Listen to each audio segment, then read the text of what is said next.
যাওয়া উচিত, কিন্তু আমি যেতে পারছি না ওই লজ্জাতে। কারণ আমার বিগত দিনের যে 4 টার্মের কাউন্সিলারি করার যে অভিজ্ঞতা, মানুষের যে অভিজ্ঞতা আমার সম্বন্ধে, সেই অভিজ্ঞতাটা আমার তলানিতে চলে গেছে একমাত্র এই কাস্টম অফিসের যে রাস্তা, সেই রাস্তা আর হচ্ছে ঘোষপাড়ার রাস্তার জন্য। কার গাফিলতির জন্য হচ্ছে এটা পৌর কর্তৃপক্ষের গাফিলতি।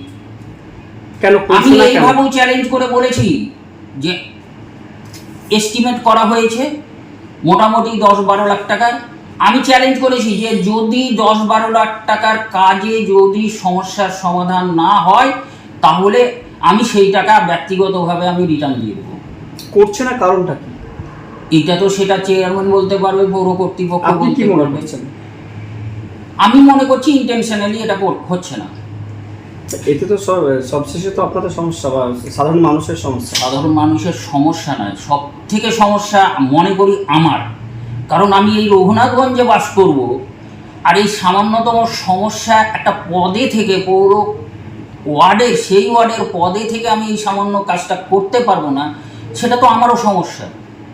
একদিকে দেখা যাচ্ছে আপনার ফেসবুক ওয়ালে বা সম্বন্ধে আমাকে যদি কেউ ভাবে যে আমি শত্রুতা বশত বলছি, ওয়েলকাম, কিন্তু আমি বাস্তব বলছি। এই ভাগার কেনাকিনি নিয়েও কিন্তু চলছে। এই যে পুকুরটা আস্তে আস্তে বন্ধ হয়ে যাচ্ছে, এটা কারণ আমাদের যে তৃণমূল সরকার, মমতা ব্যানার্জি বলছেই যে কোনো ডোবা পুকুর বন্ধ করা যাবে না। সেই পরিপ্রেক্ষিতে ওটা যেটা বন্ধ হচ্ছে সেটা ঠিক হচ্ছে না। সেটা পৌর কর্তৃপক্ষর পাশাপাশি আমার দায়িত্ব। আমি কয়েকবার গিয়ে ওখানকার পারিপার্শ্বিক লোককে বলেছি এই ইয়েতে আবর্জনা ফেলবেন না, ময়লা ফেলবেন না, হ্যাঁ। কিন্তু বিষয়টা হচ্ছে কারা ফেলছে এটা নির্দিষ্ট করতে পারছি না, হ্যাঁ। সেই কারণে চিঠিটা করতে যারা তারাই ওখানে ফেলছে, মানে ভাগারে ফেলতে পারছে না বলে নাকি ফেলছে। এটা সাময়িক, আর ফেলেছে, হ্যাঁ, এটা স্বীকার করছে। এটা ঠিক করেছে না, ঠিক করেনি, এটা বেঠিকই করেছে। দীর্ঘদিনের সমস্যা। ওখানে একটা বাড়ির ভিতর দিয়ে একটা পাইপ গেছিলো, সে পাইপ পেটে বাড়ির ভিতর থেকে জল আসছিলো, আমরা ধরতে পারছিলাম না কোনটা দিয়ে জল আসছে। সেটা বাড়ি খুঁড়ে সাইড দিয়ে ওটাকে মেরামত করা হয়েছে। তারপরে আবার একটা ওখানে পাশে হয়েছে লিক, সেটাকেও সারানো হয়েছে।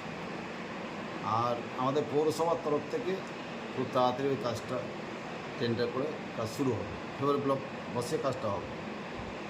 আর যেটা কাউন্সিলর বলছে, কাউন্সিলর নিজের ওয়ার্ডে কোনোদিন ঘুরে না, নিজে কোনোদিন ঘুরে না, আর উনি কোনোদিন বলেনি আমাকে।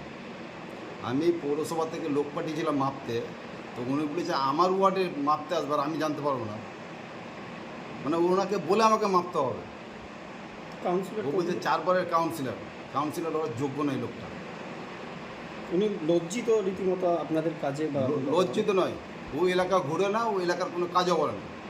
আজকে জলটা দাঁড়িয়ে আছে একমাত্র একটা বাড়ি ড্রেনের উপরে হয়ে গেছে, উনি তার প্রতিবাদ করবেন না, আমাকে চেয়ারম্যানকে যেয়ে ওকে করতে হবে। এতে তো সাধারণ মানুষ ভুগছে নয়, আমি ওটা বলে দিয়েছি, স্কিমটা খুব তাড়াতাড়ি কাজ হবে আর থরলি কাজ হবে। ফেভার ব্লক বসিয়ে, যেহেতু পিচ ওখানে নষ্ট হয়ে যাচ্ছে বারবার, ওখানে ফেভার ব্লক বসিয়ে কাজ হবে, সে প্রসেস চলছে, খুব তাড়াতাড়ি কাজটা হবে। আচ্ছা, ওই যে না, ওটা আমরা ওখানে ফেলতে বলি, আর ওরকম মানে কোনো নাই কি ওই পুকুরেই ফেলতে হবে। কিন্তু কাউন্সিলর বলছেন আমরা কিন্তু পুকুরে ফেলতে নিষেধ করেছি। স্থানীয় বাসিন্দাদের অভিযোগ যে পুকুরেই আবর্জনা ফেলা হচ্ছে, কাউন্সিলর বলছেন যে ভাগার বন্ধ থাকার কারণে সেখানে ফেলা। না, ওটা বাজে কথা। ভাগার চালু আছে, 3 দিন বন্ধ ছিল, সে 3 দিন ওটাকে সমাধান করে করা হয়েছে। আমাদের ভাগারের ব্যাপারে কিছু জায়গা কেনার ব্যাপার ছিল, সেটা আগামী সোমবার মঙ্গলবার রেজিস্ট্রি হবে। ভাগার নিয়েও তিনি বলেছেন যে বিভিন্ন রকমের টালবাহানা করছেন আপনারা ভাগার কেনার বিষয়ে। না, তার জন্য পারচেস একটা কমিটি করা হয়েছে, তারা দেখছে। তবে সোমবার মঙ্গলবার রেজিস্ট্রি হবে, এটা আমি জানি। যে পুকুরটা বন্ধ হয়ে যাচ্ছে সেটা কি ঠিক হচ্ছে? ওই রাস্তার পাশে যে পুকুর? না, সেটা আমার কাছে কোনো খবর নাই, কাউন্সিলরও খুব জানে না। এখন তো জানতে পারলেন সংবাদ মাধ্যমে। দিচ্ছি, আমি তদন্ত করে দেখছি, যদি বন্ধ হয় সেটা বন্ধ করতে দেওয়া হবে, পুকুর বন্ধ করতে দেওয়া হবে। আপনার নাম? আমার নাম মফিজুল ইসলাম, জঙ্গিপুর পৌরসভার চেয়ারম্যান।